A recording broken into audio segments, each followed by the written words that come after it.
ডাকসু প্রতিনিধি ছিলাম, তারা আমরা গিয়েছি সাংবাদিক সহ আমাদের প্রভোস্ট অফিসের রুমে, কিন্তু তারা কোনোভাবেই আমাদেরকে ফুটেজ দিবে না।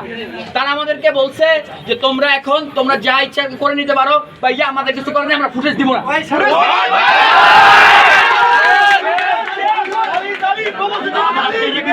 আমরা ফজলুল হক মুসলিম হলের পক্ষ থেকে, আমি ফজলুল হক মুসলিম হল সংসদের একজন নির্বাচিত ভিপি হিসাবে বলতে চাই, ফজলুল হক মুসলিম হলের শিক্ষার্থীরা একজন ছাত্র নির্যাতককে আর প্রভোস্ট হিসেবে মেনে নেবে না।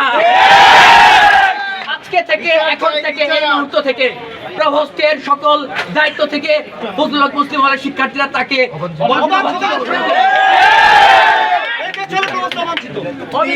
অবিলম্বে বিশ্ববিদ্যালয় প্রশাসন এই ছাত্র নির্যাতক প্রভোস্টকে এবং সেই কর্মচারীকে বিচারের আওতায় আনা পর্যন্ত আমাদের আন্দোলন অব্যাহত থাকবে ইনশাআল্লাহ।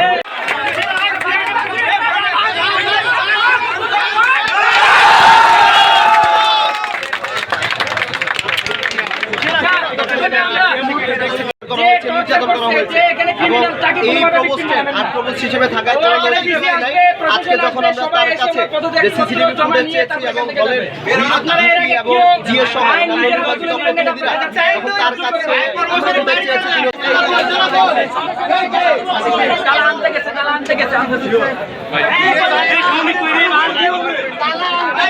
ডিসি স্যার এসে এই প্রভোস্টের পদত্যাগ করবেন, ততক্ষণ পর্যন্ত অপসারণ করবেন, এই ততক্ষণ পর্যন্ত এই হল তালা থাকবে। যদি এই প্রভোস্ট পদত্যাগ না হয়, কালকে থেকে বিশ্ববিদ্যালয়ের প্রত্যেকটা হল অফিস তালা হবে।